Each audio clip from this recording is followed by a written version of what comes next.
Everybody would want their phones to last longer. I mean, I would want my phone to last at least 2.5 days, so I don't have to charge it again and again. Motorola One Power is one phone that comes with a solution. It gives you 5000 mAh battery. Motorola has been courageous enough to put a 5000 mAh battery in a mid-segment phone that competes with the likes of Nokia 6.1 Plus, which is a small, lightweight and very handy smartphone. The drawback to this is this makes the phone really heavy and big and bulky to use. I would want my phone to last longer, but I would not want it to give me all that troubles in my daily life. So how is the Motorola One Power and what was my experience with the phone? I'll tell you in this video. I'm Rahul Sethi, you're watching India Today Tech. Let's get started. My first impressions with the Motorola One Power weren't really good. I mean, I was expecting a phone that Motorola is generally known for. A great, sleek, slim, lightweight, metal unibody constructed smartphone that would be a pleasure to use. I mean, I imagined something like the Moto Z2 Play, which is a very lightweight phone but yet very strong and sturdy. The Motorola One Power, on the other hand, comes out to be very generic. You'll see it has a plastic frame with a metal backplate, curved and rounded corners, but a very big form factor. I mean, the Motorola One Power has a big display and it is not trying at all to be a handy phone, despite having a notch. Over and above that, the phone weighs around 200 grams, so it is quite big and also bulky. So when you hold the phone and use it, you don't really feel like you're using a next generation phone. But Motorola tries to patch that with many other features. I mean, on the notch, it has given you the front camera, the usual proximity and ambient light sensors, and front flash. At the rear, it gives you a fingerprint scanner which is easily reachable.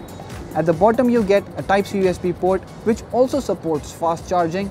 Though there are no dual speakers, you get a single speaker and you get Android One running inside. So yeah, the Android One is the biggest, nicest feature on the Motorola One Power, but we'll talk about that in a bit. First, let's take a look at the display as well. The Motorola One Power has the usual Full HD panel. It's an IPS LCD screen with good viewing angles and nice color reproduction. The display has a slight bluish tinge to it, and you would notice it in daily use as well. The colors are a bit on the colder side. You'll see the brightness levels are pretty amazing and you will have no trouble using it outdoors. Now, one part of hardware that bugs me is the fingerprint scanner. It's accurate, but it's not very fast.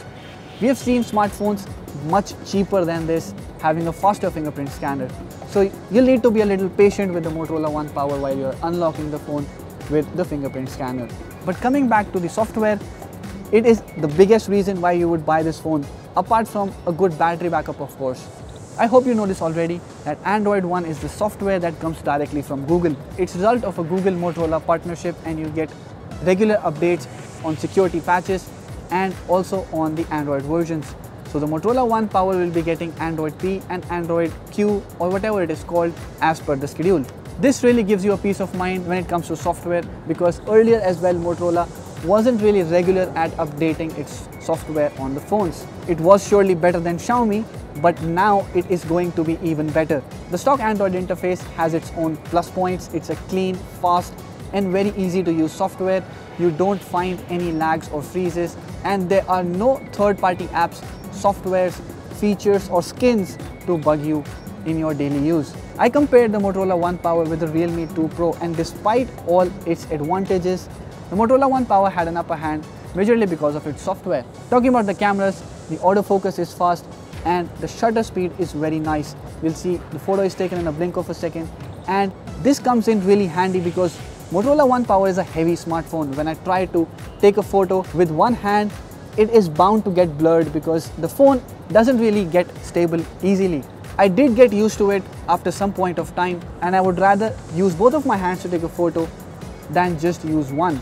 But anyways, if you take a look at the color quality and the other aspects of the camera quality, you'll see Motorola One Power takes very natural looking photos. It doesn't overprocess, brighten your face or put extra stuff on it to make it look better.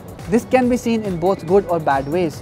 For example, if you compare it with the Oppo Realme 2 Pro, you'll see the shots don't really come out to be very usable. The dynamic range is also quite nice, but the photos are not very bright. So if you're someone who puts up your photos frequently on Instagram or Facebook, you'll need to change brightness and contrast levels after you have taken the photo.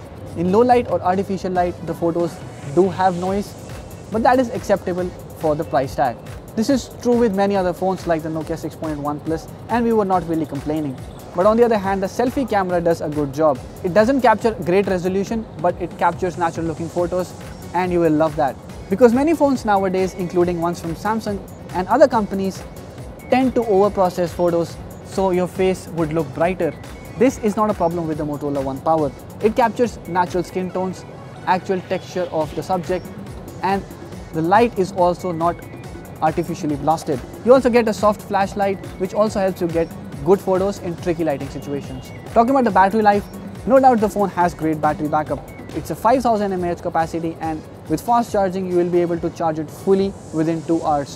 What's good is that even if you wanted to charge by 50% or maybe for half an hour, you'll get almost a day of battery backup. So Motorola One Power is probably the phone I need, but not the one I want. That is, it gives me good battery backup, so I don't need to charge it again and again. It gives me clean and good software, so I have no trouble using it in my daily life. And the cameras are also decent, especially the selfie ones. So in that regard, the Motorola One Power is a complete package. But I would want my phone to be sleek, lightweight, and still have all these features. I think Motorola is one company that is perfectly capable of making such phones, and I said that in my comparison video I made with the Realme 2 Pro and the Motorola One Power. So Motorola One Power, in my experience, had been a no-nonsense daily driver, but it could have been something more. Do let us know what you think about it in the comment section below, and if you have liked this video, hit the thumbs up button and share it with your friends. Subscribe to our channel to get latest videos on technology, smartphones, and other gadgets like this. Thank you for watching.